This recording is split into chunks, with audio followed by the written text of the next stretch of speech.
Good morning, it's Wednesday. This is Guru's Tech Bytes, episode 101.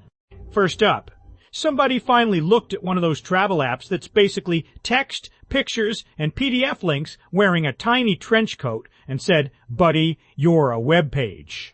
The author reverse-engineered the Android app and rebuilt the useful itinerary as an actual page, searchable, printable, bookmarkable, and without the tracking or vacation ads. You know what this reminds me of? Installing a refrigerator app just to find out the milk is cold. The web already solved this, people. Stop making my phone carry another icon like it's moving day.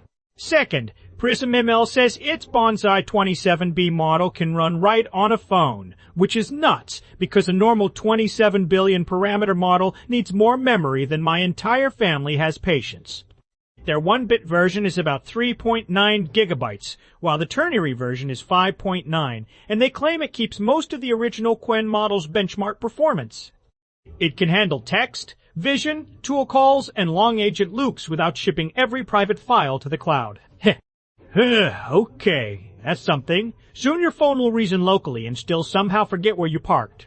Third, developers are apparently tired of Claude describing every idea as load-bearing, so one clever person used a message display hook to swap Claude's favorite phrases before they hit the screen.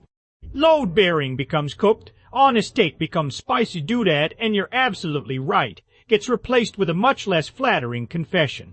This doesn't change the model's reasoning. It changes the display vocabulary, like putting a swear jar between the robot and your eyeballs.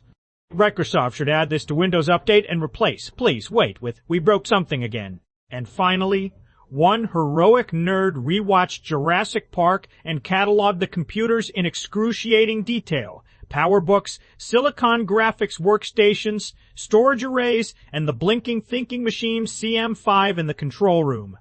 The production borrowed hardware worth roughly $4 million 2026 after inflation, and much of the on-screen imagery was fed from real machines beside the set.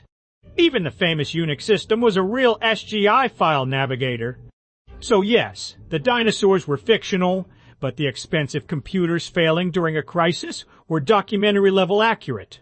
That's your Daily Byte. Have a great day. Until next time.